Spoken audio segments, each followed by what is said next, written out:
Penalty বক্সেরও বাইরে থেকে ডান পায়ের শট, টপ কর্নার থেকে সেই বল উরুগুয়ের জালে। ২৩ বছরের আলমাদায় অবাক তার সতীর্থ, স্তব্ধ মন্তেভিদিওতে আসা স্বাগতিকদের ৫০,০০০ দর্শকরাও।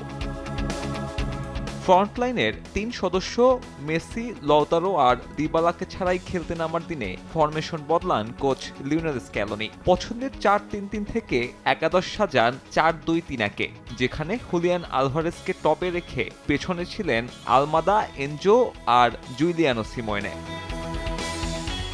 তবে ওই ট্যাকটিক্স প্রথমার্ধে খুব একটা কাজে লাগেনি। ফার্স্ট হাফে আর্জেন্টিনার খেলা দেখে বিরক্তও লাগতে পারে। উদ্দেশ্যহীন আক্রমণে উঠে বল হারিয়েছে বেশি। ৩০ মিনিটের দিকে সিমিওনের পাস থেকে ফার্নান্দোজের শটে দারুণ একটি সেভ করেন উরুগুয়ে গোলকিপার রসেট।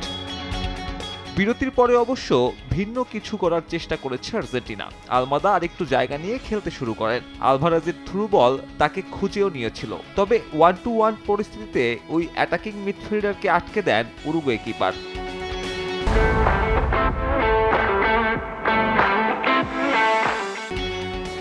বেশ প্রচেষ্টার পরে ডেডলক ভাঙে ৬৮তম মিনিটে। আবারও আলভারেজের পাস, আবারও আলমাদা। এবার আর 1-1-এ না গিয়ে ডিবক্সের বাইরে থেকেই শট। গোলকিপারকে দর্শক বানিয়ে ওই বল চলে যায় টপ কর্নার থেকে, আর তাতেই আন্তর্জাতিক ফুটবলে ২০০০তম গোল পূরণ করল আলবিসেলেস্তে। আকাশী নীলের প্রথম গোলটাও আসে উরুগুয়ের এই একই ভেন্যুতে।